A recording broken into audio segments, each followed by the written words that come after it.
ওই যে বুড়িমার কথা মনে আছে, যে আমার নবীর রাস্তায় কাঁটা বিছিয়ে রাখত?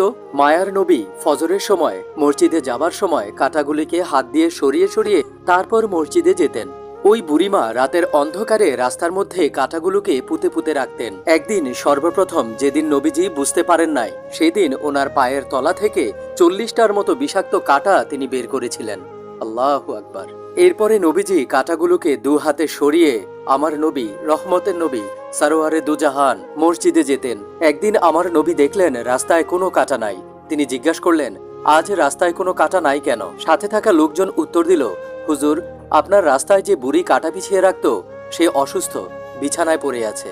এই সেই বুড়ির বাড়ি, যেখানে হাজিগণ হজ করতে গেলে এই বাড়িটি দেখতে যান। বুড়ির বাড়ি থেকে সামান্য পরিমাণ দূরে অবস্থিত এই সেই মসজিদ, যে মসজিদে নবীজি রাসূলুল্লাহ সাল্লাল্লাহু আলাইহি ওয়াসাল্লাম নামাজ পড়তেন। সুবহানাল্লাহ।